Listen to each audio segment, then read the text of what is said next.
What's good, everybody?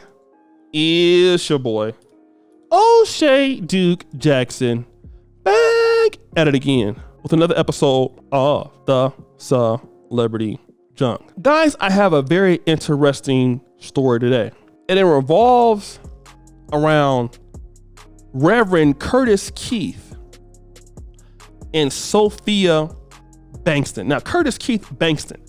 Now, he got one of them old school names. Curtis Keith Bankston. Now, you know he's shady. Now, look at this Negro in the police lineup in jail. Now, he has that shady 1945 afro. Okay? His wife looks like an evil witch. Look at her. All of that evil in her eyes. Looking like she just be stabbing ramen noodles all day. She's crazy. Look at her. Delusional. And the good pastor and his wife had a nice church.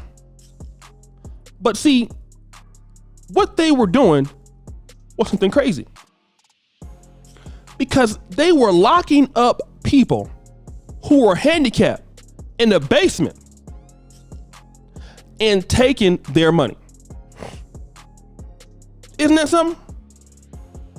Locking up people, taking and stealing the finances and public benefits of people with the One Step of Faith Second Chance Church. Now, how do we find out about that? Well, somebody had a seizure in the house. The paramedics came there and they discovered a deadbolt on the basement door.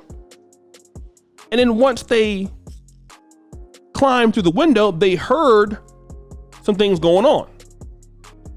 And they unlocked and found multiple people locked in the basement. All of them had mental and physical abilities. Now, the people ranged in 25 to 65 at one time. They even denied their victims medications. And all of these different things. But see, this is not really what's the problem here. The problem is that the black community churches and pastors, many of them, have been doing this all along. They've been locking up people against their will, even though they're free. See, these idiots are dumb enough to do it inside of a house. But see, this is what they've been doing all along. Locking you up mentally. Telling you that God gonna give you a man if you're a woman. You know, we saw these one idiots out here in Florida. She was pretending to be dead and it was putting money on her body and stuff like that to, revive her and all sort of stuff. But this is what the black churches want to do. They want to get your money. They don't care how they get it. If they can't lie to get it, you don't give it to them. They will steal it from you. They'll make you give it to them. They will take it from the disabled. They don't care. Because everything is about money. But do you know what?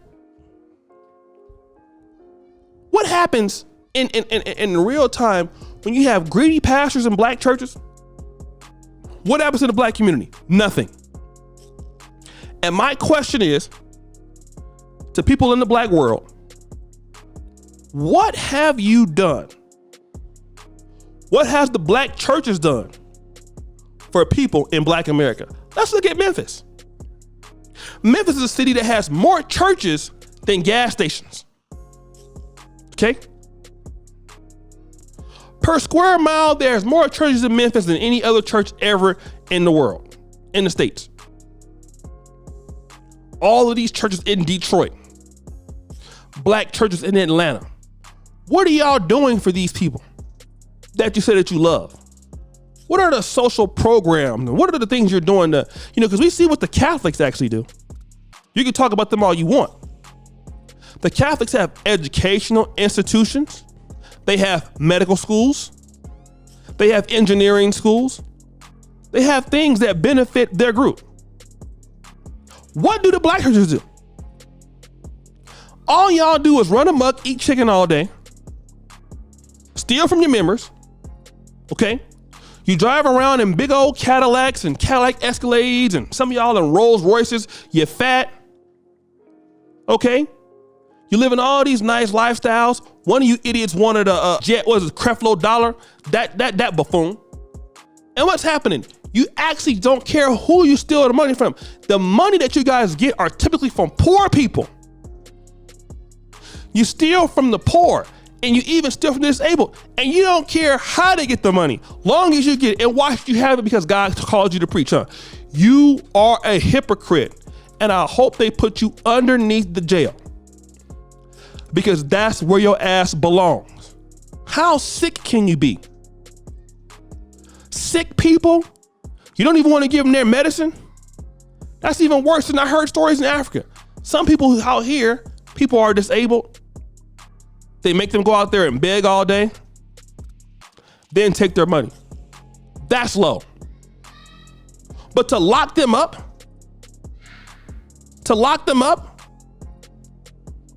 that's even worse. Take their money, that's even worse.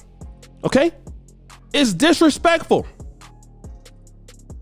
And you call yourself a man of God, a woman of God? When you're so lazy and untalented as a preacher, you got to steal from handicapped people because you don't want to work? Take your ministry to YouTube. Start a podcast. Why do you steal people from their money? You steal from their medicines, their public assistance? Can't be no more than $1,000 a month. Are you that desperate from people who can't even say no to you? That's how low you are?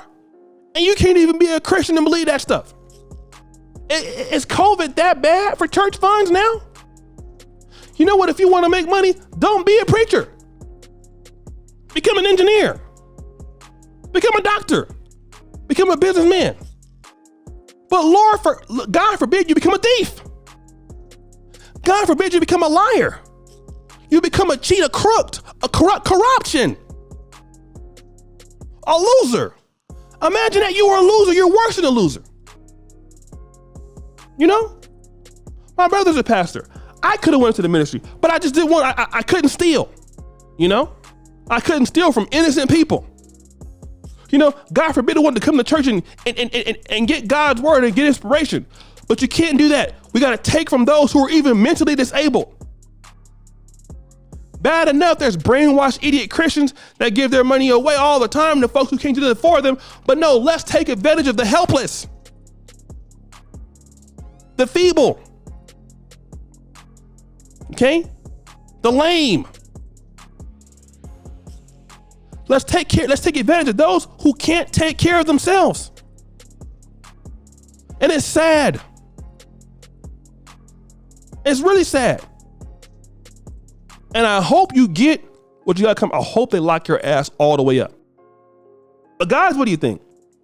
It's your boy, old Shady Duke Jackson, back at it again with another episode of The Celebrity Junk. I really appreciate you for all that you do. Subscribe to the bell. Check out the first comment at the top. And as you know, the buffoonery remains an all-time high. I'm out.